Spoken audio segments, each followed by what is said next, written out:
சரி, okay sir. நிறைய கேள்வி இருக்கு, மற்றவங்களுக்கும் வாய்ப்பு தரணும். ஸோ லாஸ்ட்டாக ஃபைனலாக ஒரே ஒரு கேள்வி மட்டும். தமிழ்நாடா தமிழகமா? தமிழ்நாடு.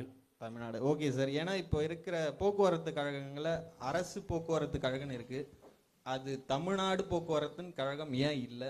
ஸோ உங்களுடைய பார்வையில் அது எப்படி பார்க்குறீங்க? ஆக்சுவலாக போக்குவரத்து கழகம்னு ஒன்று உருவாக்குனதே கலைஞர். ஏன்னா ஒரு 2-3 நாளைக்கு முன்னாடி ப்ரைவேட் பஸ்லாம் ஓட்டியிருந்தாங்க, நீங்கள் பார்த்துருப்பீங்கன்னு நினைக்கிறேன். ஸோ அதை பற்றி நீங்கள் என்ன நினைக்கிறீங்க? ஆக்சுவலாக அரசு போக்குவரத்து கழகம்னு ஒன்று இல்லாமல் இருந்தது. தனியார் தான் ஒரு காலத்தில் இயக்கிட்டு இருந்தாங்க. அதை மாற்றின முதல் இந்தியாவில் உள்ள மாநிலத்தில் தமிழ்நாடு போக்குவரத்து கழகம்னு அண்ணா அவர்கள் தான் முதலமைச்சர். கலைஞர் அவர்கள் தான் போக்குவரத்து பொதுப்பணித்துறை மராமத்து துறைன்னு அப்புறம் தான் அண்ணா பெயர் மாற்றி அது பொதுப்பணித்துறைன்னாங்க.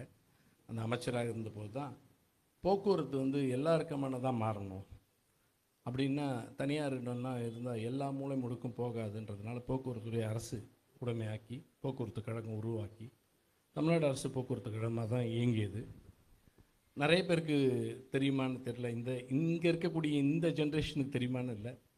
தமிழ்நாடு அரசு போக்குவரத்து கழகம் பல பெயர்கள் பெற்றது. நம்ம மாவட்டங்கள்லாம் பட்டுக்கோட்டை அழகிரி, சென்னைக்கு பல்லவன், திருநெல்வேலி கன்னியாகுமரிக்கு நேசமணி, அது மாதிரி சோழன் பஸ் இருந்தது, சேரன் பஸ் இருந்தது, பாண்டியன் அந்த ஜெனரேஷன்ல யூஸ் பண்ணிட்டு இருந்தாங்க. இல்லை 70ஸ்க்கு அப்புறம் ஒவ்வொரு மண்டலத்துக்கு உருவாக்கும் போது பழைய இவங்களுடைய வரலாறு உள்ள பெயர்களை வைக்கணும்னு வச்சாங்க. பட் இங்கே பட்டுக்கோட்டைக்கு சம்மந்தம் இல்லை. பட் பெரிய ரீஜனாக இருந்தது. பட்டுக்கோட்டை அழகிரி அவர் பெரிய நம்மளுடைய திராவிட இயக்க போராளி, அதனால் அவரோட பெயர் வைக்கணும்னு இங்கே பட்டுக்கோட்டை. அப்போ பார்த்திங்கன்னா தமிழ்நாடு அரசுன்றது கிடையாது, எல்லாமே அரசோட தான், நம்ம தமிழ்நாடு அரசு தான். அதனால் பெயர்கள் வந்து வைக்கப்பட்டதுக்கு காரணம் அந்த தலைவர்களே ஆனர் பண்ணுறதுக்காக. அப்போ அது யாரோட இதுன்னா அரசோட இது அப்படின்றதுனால தான் அப்படி வச்சுது. பிறகு மாற்றப்பட்டது. எந்த பெயர் வைக்க போனாலும் அதில் பிரச்சனைகள்லாம் வரப்போகுது அப்படின்னு சில மாற்றினாங்க. ஏன்னா மாவட்டங்கள்லாம் கூட அப்போ பெயர் வைத்து மாற்றப்பட்டது.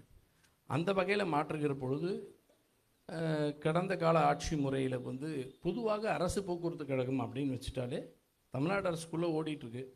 அதனால் தமிழ்நாடு அரசோட தான் அது அப்படின்றதுனால அவங்க மாற்றிருக்காங்க. நம்மளும் அதை எடுத்துக்கிட்டோம். ஒரு படத்தில் பார்த்துருப்பீங்க, இங்கு மீன் விற்கப்படும், இங்கே நல்ல மீன்கள் விற்கப்படும். அதுலேருந்து ஒன்று ஒன்றா எடுத்துகிட்டு எதுவும் இல்லாத மாதிரி இருக்கக்கூடாதுன்றதுக்காக அரசு போக்குவரத்து கழகம் மகாராஷ்டிராவில் ஓடாது.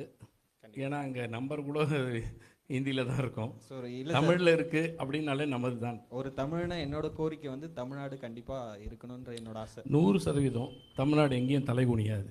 கண்டிப்பாக சார்.